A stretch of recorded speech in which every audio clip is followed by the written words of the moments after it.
અભદ્ર ટિપ્પણીઓ સામે શેખ પીપરિયા સૈયદ સમાજમાં રોષ સાથે સત્તાર મૌલાના સામે લાઠી પોલીસને આવેદનપત્ર પાઠવાયું। સૈયદ જ્ઞાતિ અંગેના અશોભનીય શબ્દ પ્રયોગ સામે લાઠી સૈયદ પરિવારમાં રોષ ભભૂકી ઉઠ્યો છે। પોરબંદર ખાતે એક જાહેર કાર્યક્રમમાં અબ્દુલ સત્તાર હમદાની ઉર્ફે સત્તાર મૌલાનાના વાણી વિલાસ સામે સુન્ની મુસ્લિમોમાં રોષ ફેલાયો છે। સૈયદ કોમના પૂર્વજો અને મોહરમ પર્વ તેમજ તાજિયા અંગે અભદ્ર ટિપ્પણી સામે શેખ પીપરિયા સૈયદ સમાજમાં રોષ ફેલાયો છે।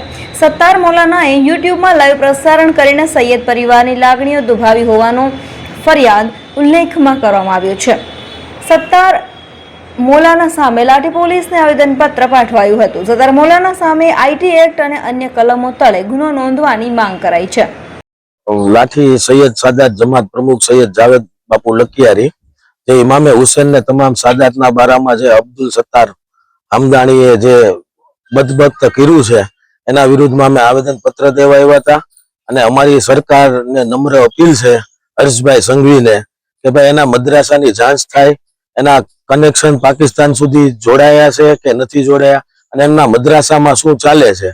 તો જો કોઈ આવું મળે તો એના વિરુદ્ધ કાર્યવાહી કરવી અને એમના વિરુદ્ધ કરવી, કેમ કે આ જે રઝવી સિલસિલો છે એમાંથી આવું અવારનવાર સૈયદો પ્રત્યે આવું બોલવામાં આવે છે અને એમનું મેઇન મથક પાકિસ્તાનમાં છે।